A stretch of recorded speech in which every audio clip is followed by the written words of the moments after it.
Nancy. Oh, Miles, ang galing talent mo! Ubo ka lang! Nagaling mo tumayo. Talents! Ang talents, iba-iba yan.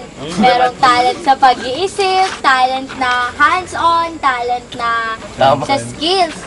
Kailangan, lagi natin itong, lagi nating i-develop ang ating talent o i-enhance para maipakita natin sa iba na merong difference, na different yung talent natin sa iba. Kasi, kung may talent tayo, hindi dapat yung ikahiya natin kung ano yung talent natin. Hindi ibig sabihin na pinapakita mo sa lahat na magaling ka sumayaw, mayabang ka na. Kailangan ipakita mo kung anong meron ka, pero sa pagpapakita mo na hindi dapat sumobra kasi kapag sumobra, nagiging mayabang ka na. Dapat katamtaman lang. Talent ni Mike yun! Oh, si Mike. Mike ka daw. Oh, sino mag-support pa? Sino pang magdagdag?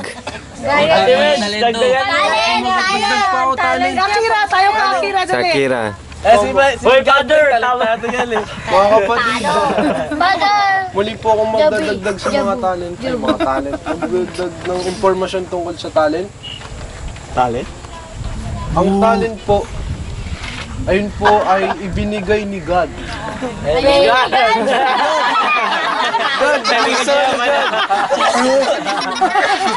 Well, again na siya. upang paunlarin natin.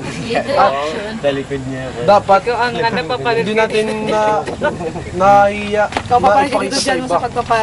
Ang talent po, mga kapatid, sabi nga ni God, binigay ngayon para gamitin nyo sa tamang bagay. Hindi yung pagka nakapapera ka. O, hindi kasi ang talent iba-iba. Hindi lang ang talent, maganda lang ang talent. Meron din mga masasamang talent, tulad na lang na Dota. Dota. Ay, maganda yun. Maganda yun. Support yun, ha? Ano nangyayari pag sige lang Dota? Pag nagdodota, Sige po. marami kami experience. Tita Doy, May mathematics, ang Dota po, may chemistry, may arithmetic. Gumupo ka muna, Pudge, paparusahan ka ni Lord. Hindi nyo po alam, ang Dota ay nakakapagpa-addict ng mga bata. Adik, bitaon di adik. Kaya pala. Kaya pala, ha? Sa kanila na pumapatay ng laptop, ha? Siyempre, ganun yung mga mababait na bata, dapat nagdodota. Opo. Sino pa? Teka lang. Oh, yan, dagdag. Ano sabi mo? Debate pa natin, debate. Debate na. Sabi mo? Ay, debate na. Ikaw? Sino ba? Upo na. Teka lang. Di ba sabi mo? Ay, sabi ni Geji, ikaw nagbukas ng laptop at ikaw uli nagsarado. Di ba ang tawag dyan ay walang kadisiplina?